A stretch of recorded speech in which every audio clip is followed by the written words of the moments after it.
জলদি চলো, আমাদের পুকুরে বিরাট অক্টোপাস আইছে, সব শেষ করে দিতেছে। কি বললা দাদু? বেড়ার এত বড় সাহস! ওই যে দানব হাল্ক রেগে গেছে। কি তোর মার খাওয়ার স্বাদ হইছে নাকি? তাই হালকের পুকুরে আইছস? আজ তোকে মজা দেখামু। হাল্ক জিত দিচ্ছি। লে বেড়া! বেদা, তুই বাংলাদেশে কেন আইছস? বল। এইটা তো সেই সৌদির শানদারে।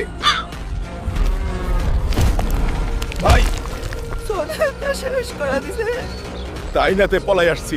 শুনো সবাই, এই স্ট্যান্ড আপ রান, ভয় পেয়ে আমাকে গ্রামে আইছে, কেউ একে ক্ষতি করবে না, না হলে আমি তোদের সানডে মানডে ক্লোজ করে দিব। বাবা হাল্ক গ্রামে বিরাট গরিলা আইছে, সব শেষ কইরা দিতেছে। জলদি চল। চলো দাদি, এবার দেখি ওর কি দশা করি। এই পেট মোটা করিলা! তোর এত সাহস কই থেকে আইলো? আজ তোর সানডে মানডে ক্লোজ করে দিমু। হাল্ক ভাই বাঁচাও! হাল্ক ভাই জয় পেয়েছে, বাঁচলো গ্রাম। হাল্ক ভাই জিন্দাবাদ। গ্রামবাসী শুনো, চিন্তার কোনো কারণ নাই। গরিলার সানডে মানডে একদম ক্লোজ করে দিছি। পুকুরে দানব নামছে রে, সবাইরে শেষ কইরা দিবে। কেউ হালকারে ডাক দে, ওই আমাকে বাঁচাইবো। বাবা হালকা, ভাত খাওয়ার আগে এখনই পুকুরে চলো, দানব নামছে পুকুরে, সবাই পলাইতেছে। কি এই তো বড় সাহস!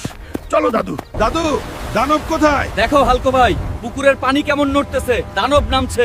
ওই রে বেদা, দানব সামনে আয়। ওই দানব সামনে আয়। দাদু, কিছু একটা পাচ্ছি। এইটা কি রে? ওই দাদুর বাচ্চা। এইটা তোমাদের দানব পায়? শুধু শুধু আমার সুস্থ শরীরকে খালি ব্যস্ত করে দিলা।